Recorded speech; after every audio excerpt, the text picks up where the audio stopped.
So welcome to the Real-Time Digital Signal Processing Lab at the University of Texas at Austin. And we're on Lecture 3, Part 2. So we've done the signals part of Signals and Systems as a review of your Signals and Systems class, which you had as a prerequisite. And now we'll go into the review of systems. So just to refresh your memory of the outline. So last time we did the signals and the bullets here, continuous time versus discrete time, analog versus digital amplitude, and the unit impulse and continuous time, also known as the Dirac delta, functional or generalized function. And now we'll go into the remaining bullet items here, the continuous time system properties, sampling, and discrete time system properties. So we'll move right to slide 11.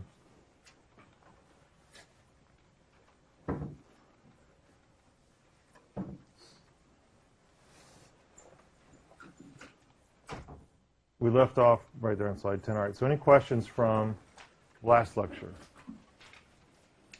on signals?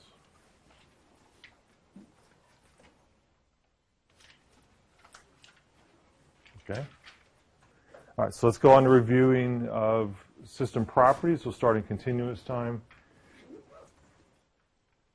All right, so just for notation, we'll let x of t be an input into a system that gives us y of t. So we're for now single input, single output systems. x1 of t gives us y1 of t, and x2 of t gives us y2 of t.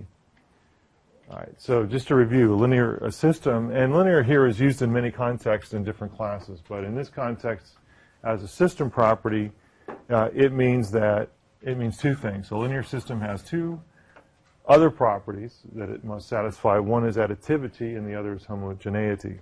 For additivity, it means if I add two signals, x1 and x2 at the input, the output is the sum of their individual responses. Okay, so we can, and one of the reasons this is nice is now I can separate a complicated signal into two simpler pieces and separately analyze each piece. Just makes analysis easier. It also makes even circuit simulation a little bit easier. Lots of things can be easier in this context. We've also done this in a larger scale. We did this in homework with decomposing the Fourier series of the impulse train, right, as a sum of harmonically related cosines. Now that was an infinite but countable sum, more extreme case. But in other words, we took a complex signal and broke it into simpler forms. Simpler signals. Okay, so additivity, just adding two signals at the input, we get two signals at the output, and it's simply, again, additive. An additive combination of the input gives us an additive combination at the output.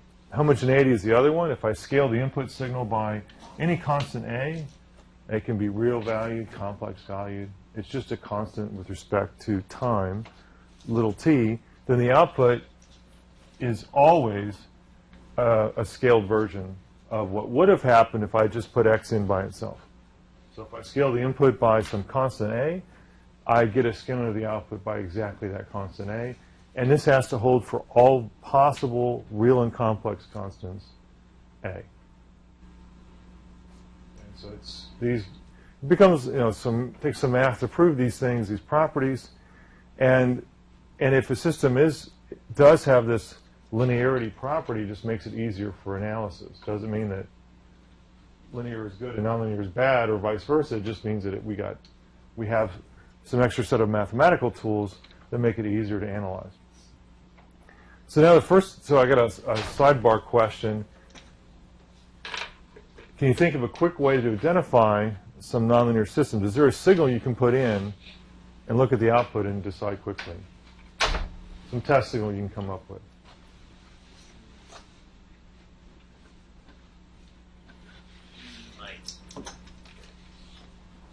Let me give you a hint. It's a byproduct of homogeneity. Can you give me a simple value of A? 1 is a simple value of A. Well, 1, we're just back with x of t gives us y of t. How about another value of A? Is it 2? So one way to test for homogeneity, I can put in x of t, put in 2 times x of t, and see if I get a scaling. But I'm going to go with something even simpler. 0. 0 is excellent. So go ahead. I'm sorry. When you say like a linear system satisfies x and these things, is it saying that if these two properties are true, then your system is linear? Correct. Or does it mean that if your system is linear, then it implies these two things are true? Okay, so you have to satisfy both properties exactly for linearity. Okay. Two arrows, yeah, Okay. bidirectional, if you will. Okay, thank you. So when A is 0, we get a nice quick test. So when A is 0, what it's saying is if I put in an all 0 signal for all time into a homogeneous system, the output better be what for all time? 0. So this is a quick test. It doesn't mean, remember the two properties here, so just because it passes homogeneity for just that one special case doesn't mean it's necessarily homogeneous for all values of A. But we can quickly, maybe not have to worry about all the math involved to prove the property simply by looking at an all 0 input, x of t. All right, so here's your quick test. So let A equals 0, which means basically input 0 for all time, output must be 0 for all time. That's your quick test. There's your quick test. But it's just a first quick test. It's not necessarily end of the story. Now I can rule out. So if the system fails this test, then I'm not linear. The system doesn't have a linearity property, but if it passes it, it doesn't mean it has linearity. We have to do some more work. But at least it gets us to identify some quick, nonlinear examples. So let me give you a very simple, I guess, two sides of the story. One is, here's a very simple nonlinear system, a squaring device, a squaring block. Does it pass the all 0 input test? Yes. Yes. Okay, so that's why I have to do a little more work. But if you do a little more work and you pass in, so let's kind of just do this. So if I put in ax of t into my squaring device, I get out, I'm going to call it y scaled. And the question is this response, it's an E, is my y scaled of t, is that equal to a times y of t for all a? That's the question. All right, so what is y scaled of t? Y scaled of t is what? What's the response here? H squared x squared. Yeah, so I get y scaled of t is a squared x squared. The question is, when is that equal to a times y of t, which is a times x squared of t? Okay, so when does that equality hold for what values of a? A is 0, A is 1. Okay, so two values, but it doesn't hold for all possible values. So it's not, does not have the system property of linearity. Another simple system that may surprise you is to the properties, and this is to add a constant. So I'm going to add a constant. I'll call it, say, big C. And here's y of t. So y of t is simply the input plus C. Does it pass the all 0 input test? No. So it's not linear. Well, it should probably bother you because you would think, gee, if I'm adding a constant, and this is for the constant not equal to 0. So it does not pass the all 0 input test, and this is not linear. Go ahead. For the previous case with homogeneity, it doesn't, the expert does not pass it, right? Yeah, it doesn't pass it because it only, you have to say, does a squared of t, the test here, does a squared of t always equal a times y of t? And the answer is no, because a squared doesn't always equal a.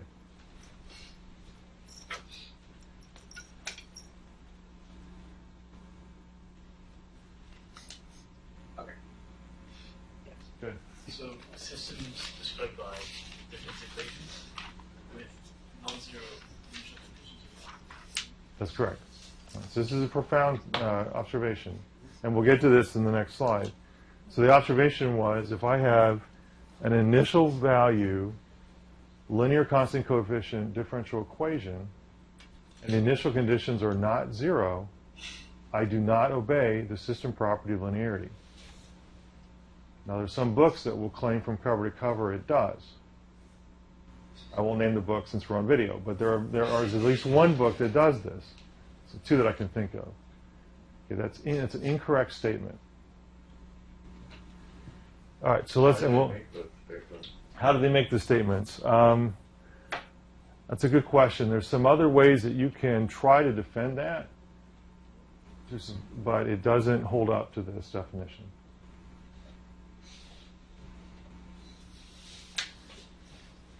Okay, so let's talk about time invariance. That's linearity, time invariance.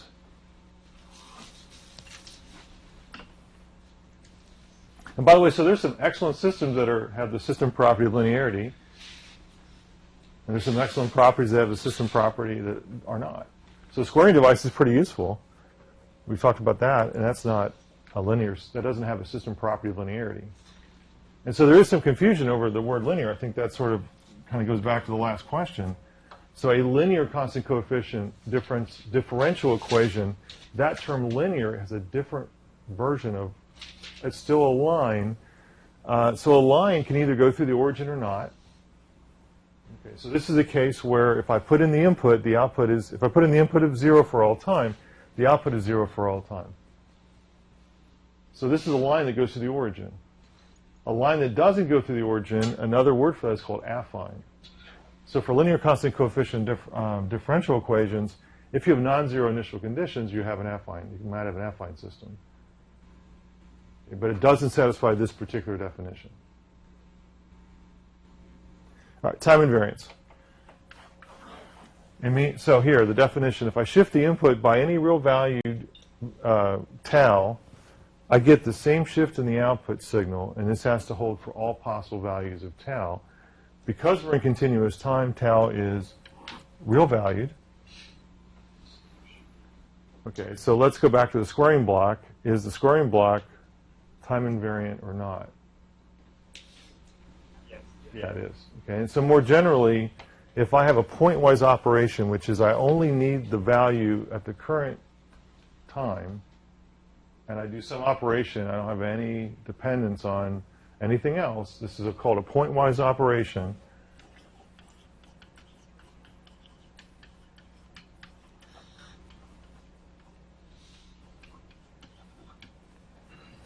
Any pointwise operation is going to be time invariant. Go ahead. So does that mean like a memoryless system? That's correct. That would be a memoryless system. So a system with memory wouldn't be time invariant? It can be time invariant. But you have to be careful about initial conditions. We'll talk about that. It's coming up. Pretty important. All right. So the way I go about, again, I do the, now it turns out that for time invariance, this all zero input test is, well, let me look at this back for a second. Okay. What's also useful here is to look at, because if I'm pointwise, I'm fine. So I can look at, here's x of t. If I put in a shifted version, x of t minus tau, and what I want to know is, what is y shifted? Is y shifted, is that equal to y of t minus tau for all possible taus? That's the question mark. That's the question. Well, so basically I'm trying to show if I shift the input and I look at the response, is the response the same as taking the original input out, the output relationship, the output here at y of t, and shifting it by tau? Now for a pointwise operation, these are always going to be equal. There's nothing else happening at any other point in time. So it works just fine. All right, a way to see that, so what is y shifted? Y shifted is whatever the input is squared, and the input is x of t minus tau, so the output is just that squared, and is it equal to y of t shifted, or y of t where I take t and replace it with t minus tau, and the answer is yes.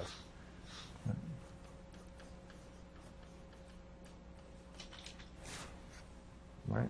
Because y of t is nothing but x of t minus tau. Go ahead. So what would be an example of when that wouldn't be true? Give me a time invariant. We'll have examples of that coming. So sinusoidal modulation is not time invariant.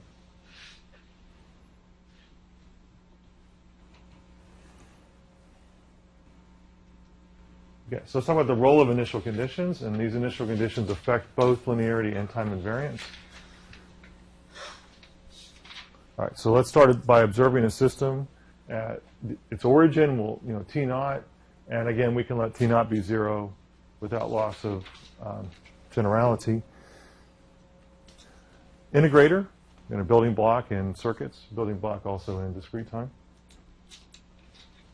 You'll see this in control systems, integration in proportional, integration differential feedback, or PID controllers. You see this in smoothing noise once DC has been removed. Lots of uses for the integrator.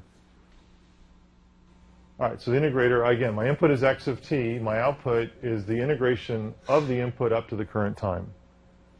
Okay? Now, I'm letting time go all the way back to minus infinity. But I don't start observing the system until t naught. Okay, so that's when I first look at the input. I had the output, I'm sorry. So this system has been on, it's doing something. I finally start observing at t naught. So the output here is all the input that's happened up until then, integrated over all time, up to t naught. And then what I observe is starts at t naught. And I integrate, so now what I see at the output is whatever's input has been going in since t naught, integrated to the current time. And again, I start observing at t naught. From my observation point, the output that I see, knowing that I can only put in test signals starting at t naught. I don't have any control of what happened before t naught. So I can put in some test signal x of t and look at the output. What the output is equal to is the integration of the input plus this constant. This constant c naught comes from the integration of all of the past inputs that I don't have any control over. I wasn't around for that. Okay, so here I am, I'm around observing. I can also put in an input signal.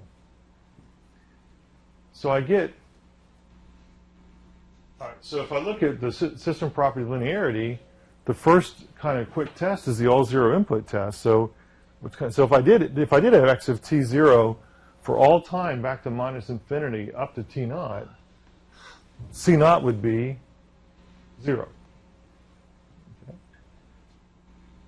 Okay, now, so that would be nice. So if c naught were 0, then yeah, I have a system that is linear in terms of a system property of linearity. Okay? Now, if I look at this from the point of observation, t naught, and I put in a test signal, then the output is going to be the integration of that test signal plus some constant. And that constant is buried in the system. I can't get my hands on it. I don't have the luxury of a reset signal in this block diagram to drain the memory of the integrator, that is to say, to discharge the charge in the capacitor. Okay? So I can only put an input in and observe the output. So if I scale the x of t, what I get out is the integration of whatever's the input from t naught to t plus some constant. So I don't get a scaling on the output. Because c naught hasn't changed. It's buried inside the system. It's memory in the system. If that memory is zeroed out, no problem. I have linearity here. So it's back to the earlier question, what happens with memory? Well, if the memory has the proper initial value or initial condition, I may have the system property of linearity. Now, time invariance also gets pretty interesting here. So again, if I start with my observation time t naught, and I shift the input signal, so let's say I put in some other x of t. So let's say I put in x of t minus tau. Okay, so let's put in something. So I'll wait until tau, and then I'll put in my signal x of t. So here's x of t minus tau. Here's tau, and there's little t. Okay, so I've got a delayed version of x, and I'll put my t naught as 0. So now the response to this is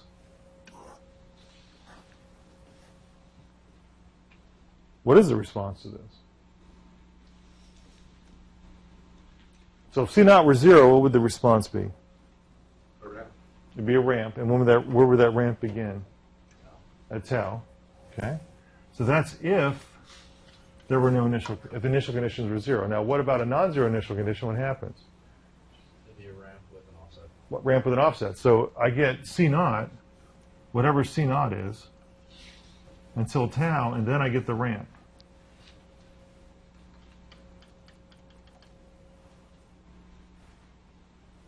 All right, so now if I look at what happens on a shifted input,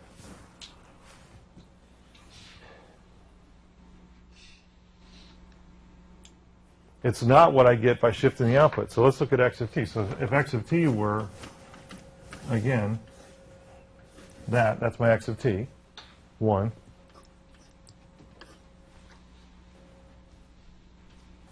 Then y of t would just be a ramp.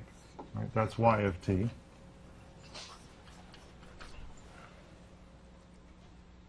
So that now if I shift the input, do I get a shift on the output?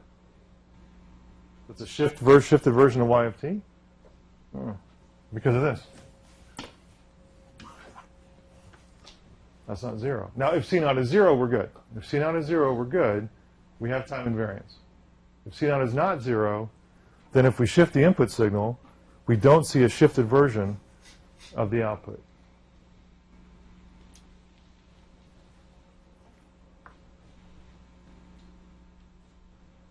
Right.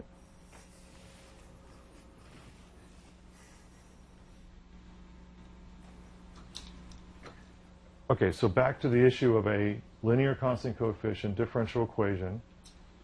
I need to have 0 initial conditions for both linearity and time invariance to hold.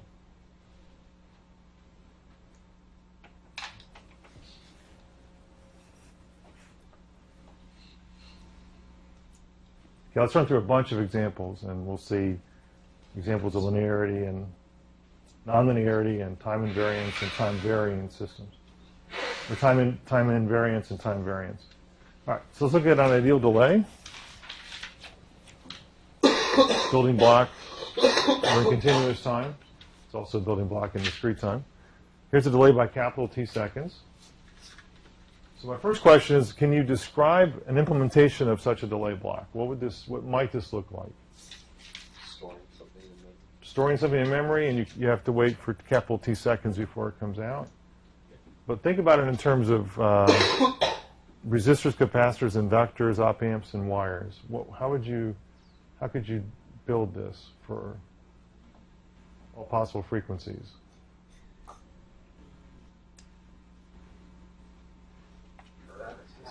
Probably with like a capacitors, like an R, like I have capacitors. Capacitors give a certain amount of delay. We can do an RC, like and the time constant, yeah. which is R times C, gives us a delay through the filter, although it is frequency dependent, but that wouldn't do it. I heard someone else? Feedback? Could do feedback. How would you do feedback on that one? Could buffers, loop it back. But I still have to get a delay in there somehow. So RC is one way to get the delay. So I have an RC circuit.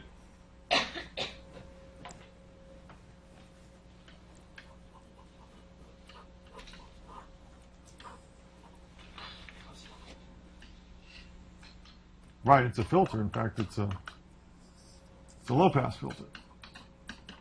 So it's a delay that the system time constant is RC. Right, so that's a delay. That's a group delay. That's a, well, be careful how you deal with this. This is a system time constant. So it's the speed at which you respond to input.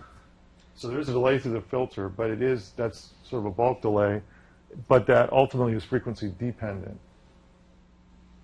We can get a hand, so that's a delay, R times C. But what I want is a delay that works for all frequencies.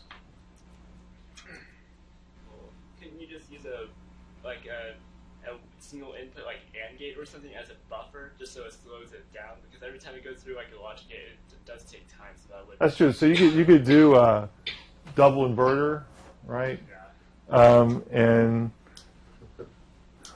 you get 2 delays through there, right? That's one way to do it. You have to look at the continuous time analog. It's no longer clocked, right? So this is continuous time analog, but there is a delay through any sort of processing, and you have to make sure it works for the frequency range you care about. Let's be even simpler than this. Any delay is going to be frequency dependent. So. Really? Okay, so I mean, you need to define like a bandwidth over which you want to all right. operate.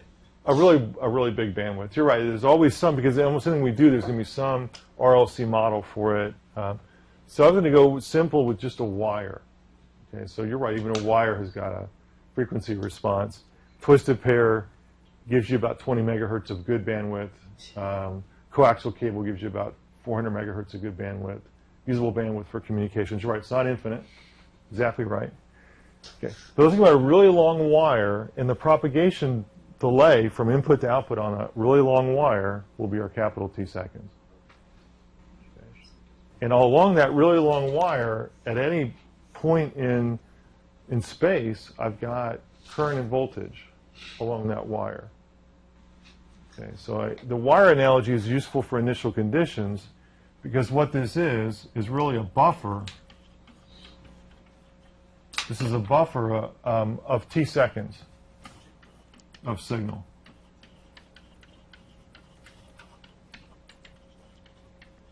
Think of a really long wire, and it takes capital T seconds for electrons to propagate from input to output. Now, it's a pretty long wire for any decent value of T. Right, capital T. I'm saying this is practical. Right. So if I put in a signal on the input, it's going to take capital T seconds before I see it on the output. How would an analog circuit designer actually? Oh, this is for any decent value of T. It's because the speed of electrons is what, 2/3 the speed of light or something. So it's a really long wire. Yeah. Okay. So we're just going to use this as a abstract idea of what's possible. More practical, you'd have to be frequency dependent and put in some memory. RC is fine. Double latch would be fine. All right, but I'm trying to get you to visualize what the initial conditions look like. It's not a single point. It's a buffer of time, and that buffer of time is capital T seconds. So along this wire, if I start observing at T naught and I put in a signal, I have to wait capital T seconds to see the input signal show up on the output. In the meantime, there's still current and voltage coming out between 0 and capital T seconds at the output. So what is it? What's coming out between 0 and capital T seconds? Probably nothing. Probably something. Noise. Probably some noise in there. Whatever the initial current and voltage was along the wire when we started observing. It's the initial buffer. The initial conditions here is a buffer of signal. It's capital T seconds of signal. And we can think of X of T as a voltage. It's fine. So Y of T will be a voltage. And we won't see X of T for capital T seconds. So let's think about system properties for a second. So for linearity, again, I do my quick test. If X of T is 0 for all time, Y of T better be 0 for all time. This means that my initial conditions need to be 0 in the system. Even if I go all the way back to minus infinity in time, if I could possibly do that, and we can, in theory, we can do, I suppose, anything. So if we go back theoretically, we still have an initial conditions on this buffer.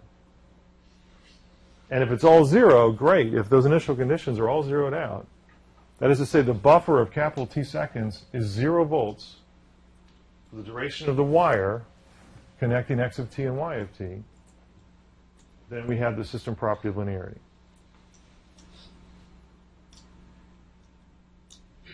And if it's not 0 at any point, we lose linearity. Go ahead. So what you're saying is basically like if y of 0 is not 0, when x of 0 is 0, then we have problems, right? That's correct. So right. So you basically the quick test, let X of T be 0 for all time, from minus infinity to infinity. Then Y of T better be 0 from minus infinity to infinity. That's a necessary condition for linearity. It's a quick test. It kind of gets a hands on that these initial conditions better be 0. And again, it's not that nonlinear systems are bad. Please don't get the sense at all. We're just trying to classify whether it's linear or nonlinear.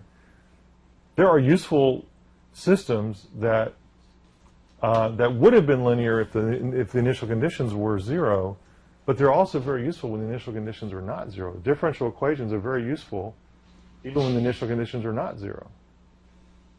Okay. But the analysis that you have to do is a little more complicated.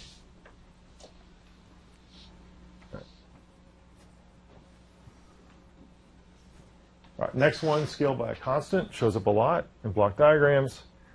You can express it a couple different ways. I mean, this came up even in drawing block diagrams in discrete time in homework 0. Are we linearity? Do we have? Okay. Do we have linearity here? Yes. Okay, and all 0 input test, does it pass? Yes. Yep. And then I can put in, I can scale x of t. The response to that is a times x of t times a naught. And the question is that equal to y, a naught y of t?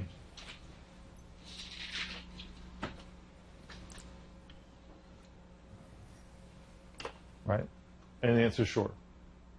It works for all possible values of a naught. Go ahead. Wait, so how is that block diagram linear? Because it's not technically going through the origin if you plot it out, right? Because you're always going to be scaled by a. Well, no. If x of t is 0, y of t is always 0. Oh, never mind. Okay. Right. Yeah, I was looking at a. Okay. That was a plus, not a. Oh, no, it's a product. Two different graphical syntaxes that are commonly used for that. And the same thing for time. This is a pointwise operation. The output only depends on the current input value and nothing else. So it's also going to be time invariant. Unconditionally. So it's yes and yes. Yep. Yes. Should that be A times YG, not A naught? Did I not? You're right. This should be A. Very good.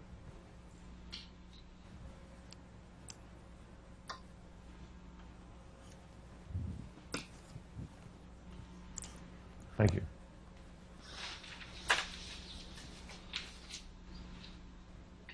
Thank you. Okay. And so the answer up here is the ideal delay, does it have the system property of linearity? And the answer is yes, if the initial conditions are 0.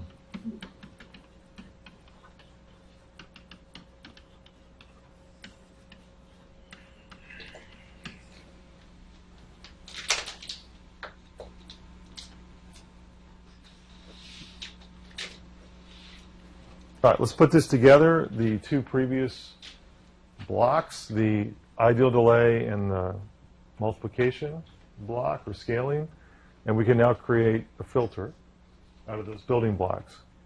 So this is called a tap delay line. It's an older name for this.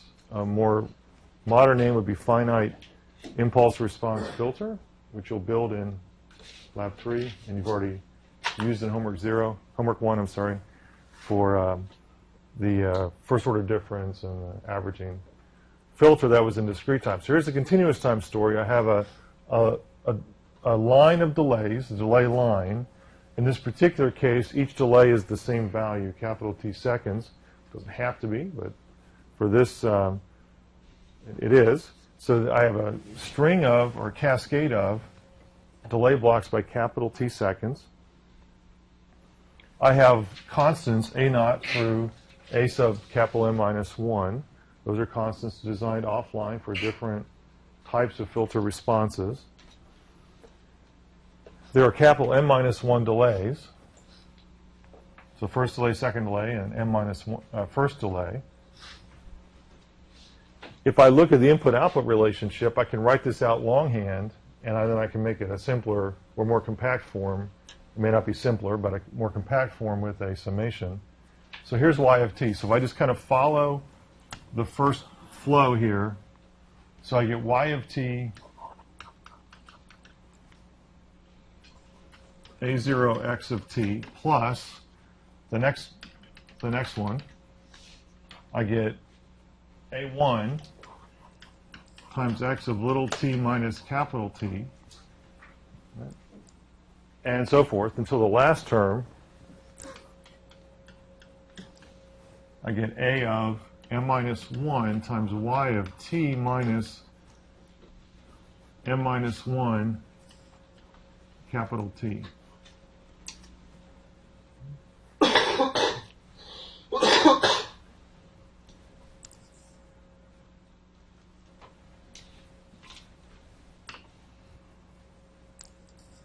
Now I can collapse this down into, so I have a capital M terms, multiply, add, very common pattern, also in discrete time. All right, here's the continuous time, capital A line. I can collapse this down, and it has capital M terms. I can index those terms from little m is 0 to capital M minus 1 inclusive.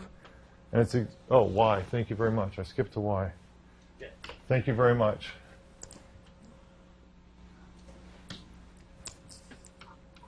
Sorry about that. So the output depends on only the current and previous input values. Does not depend on previous output values.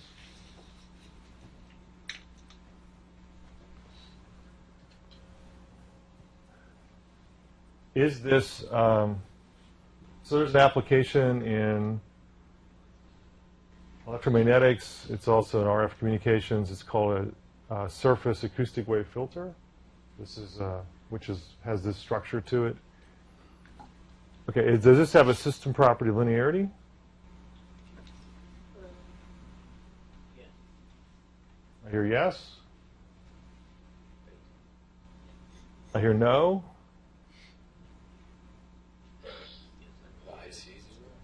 Yeah, if the initial conditions are 0, then we have a linear system in terms of system properties. And where are the initial conditions? Along the delay line. So here's the initial conditions. All right, we don't have to worry about the initial conditions in the multiplier. This is a pointwise operation. But we do have to worry about the initial conditions along the delay line.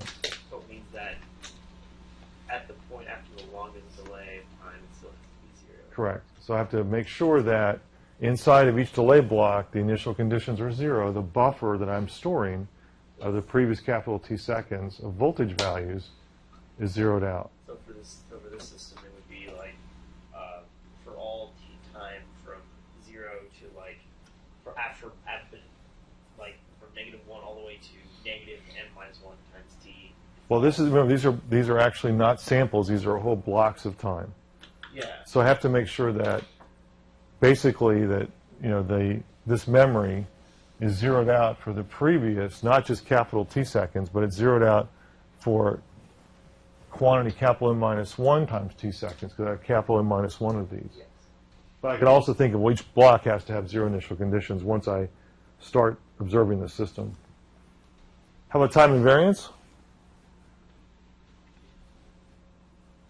There, yes? Assuming initial Great. Good. The rest of the story. So the answer is yes. If initial conditions are 0.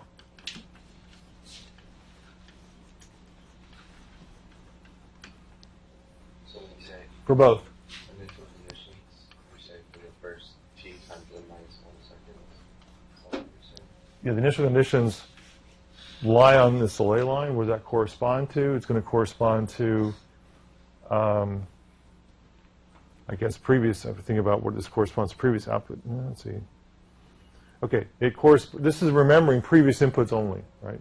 So this, what comes out of the first delay block? Well, it's the input signal capital T seconds ago. What we're saying is that the previous capital M minus 1 times T seconds of input is zeroed out. That's our memory. We don't remember previous output values. We only remember previous input values.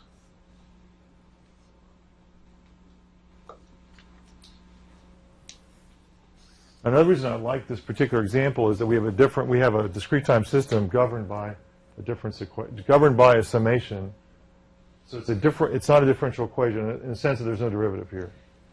But it's a perfectly fine continuous time system.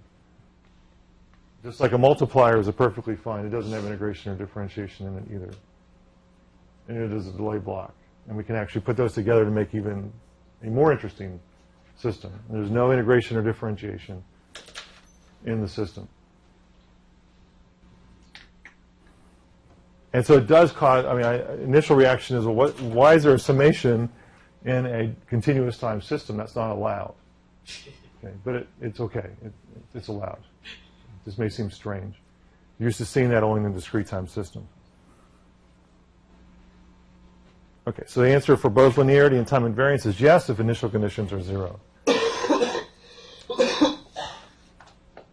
and you implement the discrete time version of that in lab. All right, so let's go on to some more examples. Here is the question from earlier.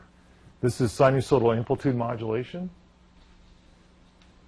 As a block diagram, I take the input, I scale it by a constant, capital A. This is basically turn up the power for transmission. And I also multiply by a cosine of fixed frequency FC to shift the baseband signal to the carrier frequency. Right, so I shift the center of baseband, which is 0, to the carrier frequency FC for transmission. Is it linear? Does it pass the all zero input test? Yes, so it might be linear. I have a little more work on that to get it to see it. So we go through the same story. I put in little a times x of t. And I look at y. I look at the response, which I'm calling y scaled. Right, so y of t is this. So the question then is, so what's y scaled? Well, y scaled is whatever the input is. I just put it in wherever x of t is.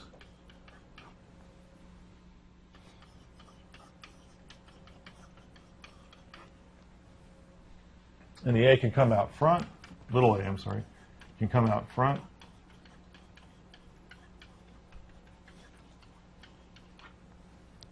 And this is simply little a times y of t.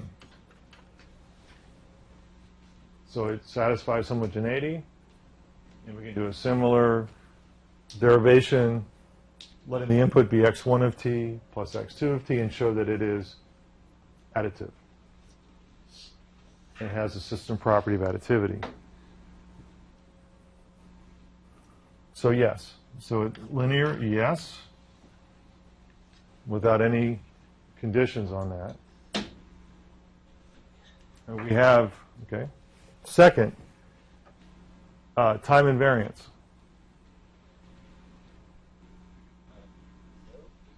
Right, we've already gave it away earlier. So no. The question is why.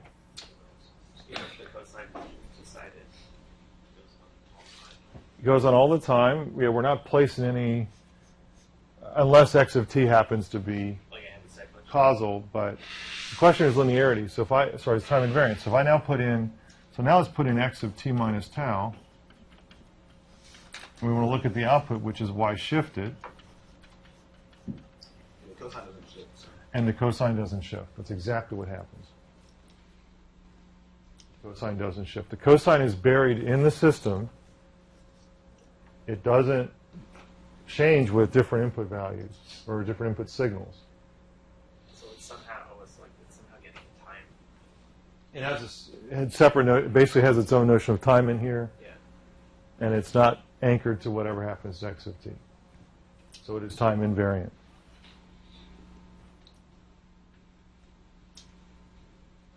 So why is this? So why shift it? This is just the response of whatever the input happens to be. You notice the cosine does not shift. Y of t minus tau is a times x of t minus tau cosine 2 pi fc t minus tau. Okay? They're not equal for all values of tau. Now they're equal for some values of tau. So whenever tau is a value equal to the period or an integer multiple of the period of the cosine, then they're equal, but otherwise they're not.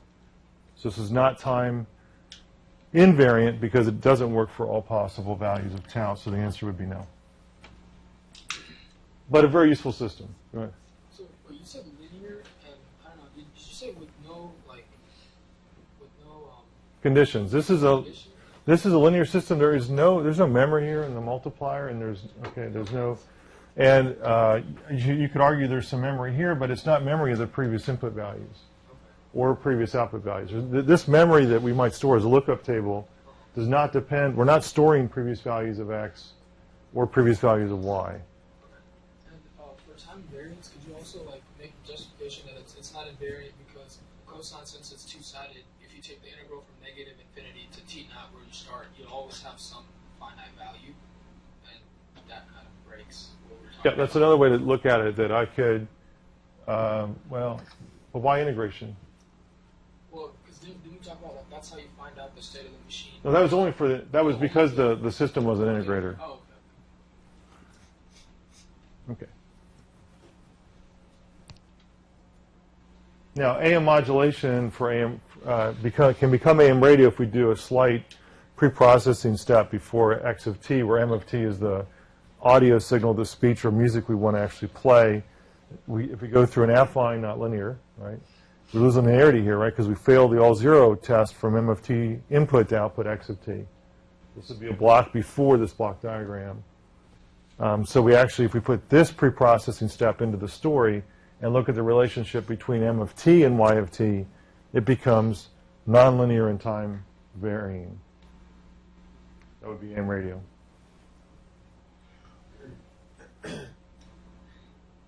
Okay, so let's do discrete time for a few minutes, and properties are very similar.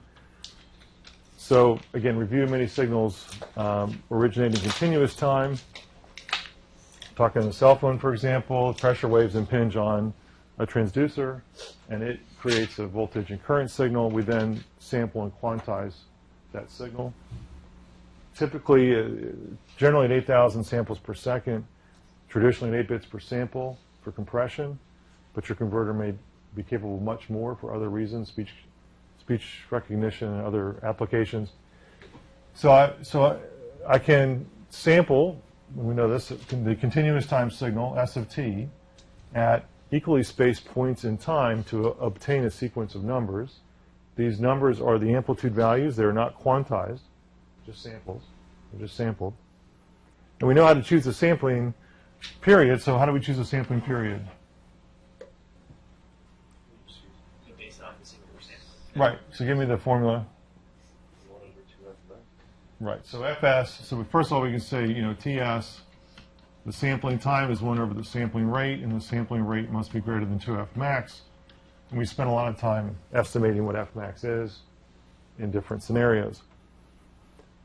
We could also use a formula to generate the discrete time signal, so it does not start as a continuous time signal. This would be lab 2, where you're generating a cosine or a sine wave. So it's a formula.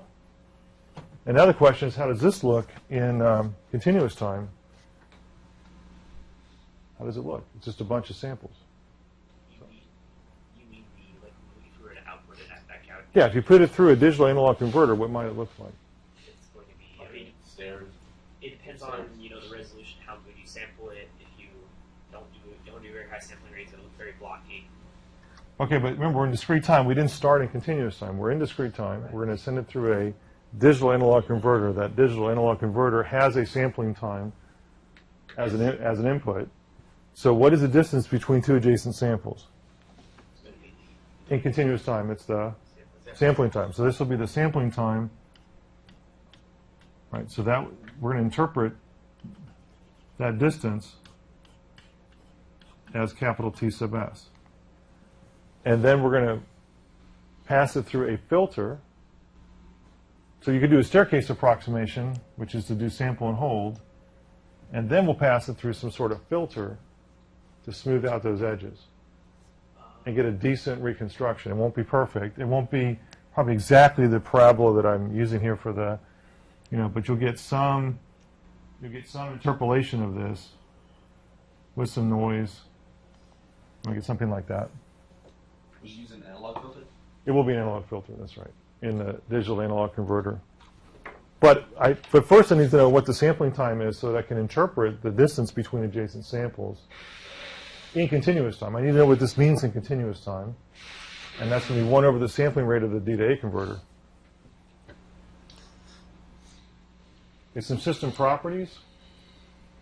It's going to be very much the same story in discrete time. And that is, let x of n be the input, y of n be the output. Linear system is going to satisfy the same two properties, additivity and homogeneity. Same quick test applies for homogeneity. So if I put in a signal that's 0 for all time, the output should be 0 for all time as a necessary condition for homogeneity. Time invariance is the same story, except that the shifts that we care about are integer valued instead of real valued, because we're in discrete time. And the role of the initial conditions remains the same. That is, they're going to have to be zeroed out as necessary conditions for both linearity and time invariance. Okay, so this is the tap delay line in discrete time. This is lab 3 coming up a little bit later, but you've also used it even in homework 0. So this is the tap delay line in discrete time. And you'll notice that the tap delay line here has delay by 1 sample. The delay from across the delay line, I have capital M minus 1 delays. So the delay across the whole delay line is capital M minus 1 samples. In general, when you have filters like this, does it more or less make the signal smoother and smoother the more the delays blocks that you add? It depends on your coefficient choice. Right, so your coefficient, so the more coefficients you have, the more degrees of freedom you have to get a certain frequency response. Absolutely. But your choices here gives you different frequency responses. So it's not necessarily just like one. It's not just the length, but the length gives you more options. All right, now if you look at the delay, so it's the same thing we just did in continuous time. You can write the same equations from input to output and collapse that down to the same summation. So I get a weighted sum of the input values at different delay points. The impulse response, I can read right off. That's the impulse response right there. All right, so questions here, linearity? What's your guess here?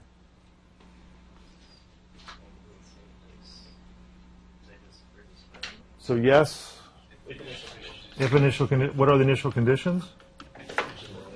The delay elements. Now here the initial conditions are easier. It's just a word of memory.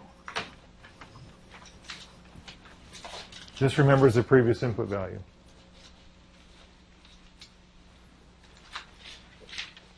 Just a word of memory, that's it. Time invariance, yes if initial conditions are 0.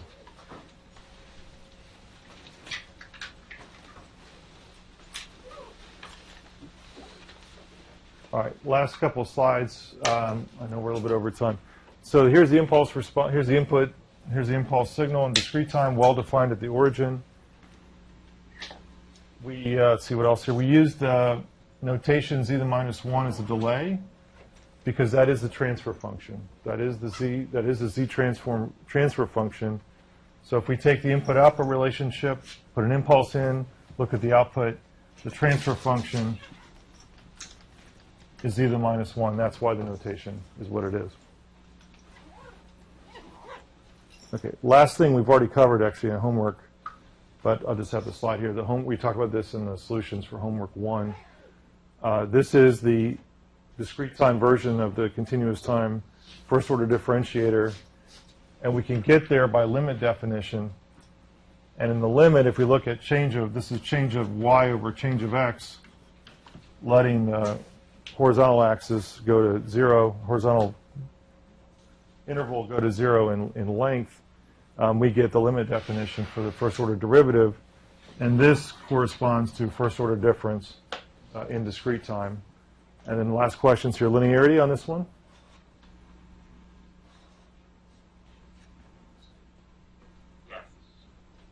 Depends on the IC.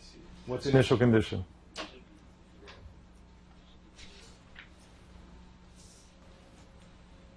What is it? What is it? How would you describe it mathematically? F of n minus 1. F of n minus 1 when n is 0, so f of minus 1. All right, so it's this. It's the initial value of this term. There's your initial. So f of minus 1, that's the initial condition.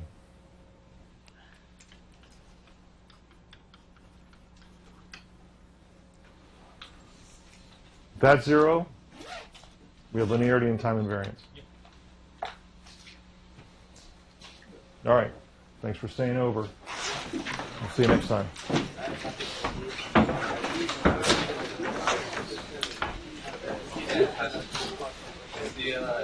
The summation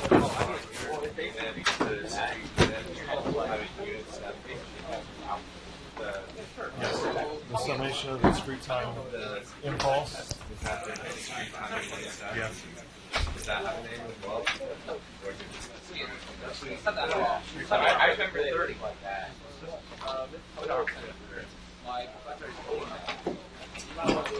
Homeworks are in the back, and let me know if you need a regrade. Yeah, let's see.